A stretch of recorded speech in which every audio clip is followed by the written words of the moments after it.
Sa namjerom da pomogne i podrži organsku proizvodnju i preradu hrane, NLB banka Beograd je nedavno realizovala konkurs za najbolje projekte u oblasti koja predstavlja budućnost poljoprivrede. Autor najboljeg projekta pod nazivom Organski uzgoj ovaca u konkurenciji 55 radova je poljoprivredni proizvođač Predrag Stojanović. Ovo je bivši vicešampion Srbije u boksu, nekadašnji trener juniorske reprezentacije Jugoslavije i Srbije i Crne Gore sa kojom je osvojio 2 medalje na Evropskom prvenstvu u Engleskoj i aktualni trener bokserskog kluba Pirot, u staroplaninskom selu i Zatoci ima veliko imanje i farmu ovaca. Bila mi je čast pri dodeli nagrade, da na sajtu je stajalo selo i Zatoci, opština Dimitrovgrad. To je jedna nagrada uopšte ne samo za mene, već i za celu opštinu, za celu okolinu. U organskoj proizvodnji sam se ja uključio pre 3 godine, ratarskom proizvodnjom, znači proizvodnjom krompira, pasulja i normalno sve ono što je potrebno za naše domaćinstvo, sve to proizvodimo organski. Od ove godine sam tek počeo da radim stočarsku proizvodnju i to zahvaljujući STAR projektu i ljudima koji vode STAR projekat.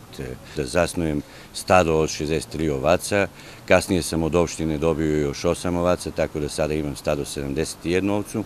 Stojanović se bavi uzgojem ovaca autohtone rase Svrljiška pramenka, a projekat je baziran na programu razvoja ovčarstva kombinovanog tipa sa proizvodnjom mesa i mleka.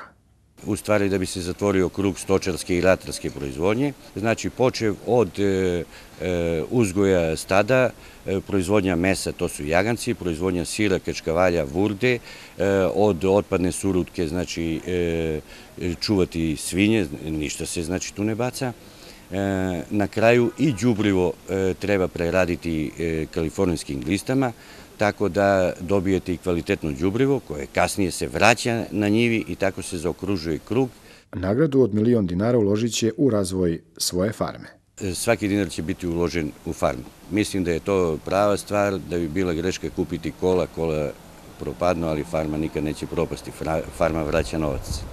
Druga nagrada u iznosu od $400.000 dodijeljena je Radi i Nikoli Grujičiću, mladim organskim proizvođačima iz sela Žabari kod Valjeva, za projekat Ublažimo bol prirode. Dobitnik treće nagrade je Dejan Letić iz Čenaja kraj Novog Sada za projekat Organska farma Letić. NLB banka Beograd je ovaj konkurs realizovala u saradnji sa Nacionalnom asocijacijom za organsku proizvodnju Serbija Organika i Centrom za organsku proizvodnju Selenča. Za autore 10 najboljih projekata obezbeđeno je studijsko putovanje u Sloveniju i obilazak farmi za organsku proizvodnju.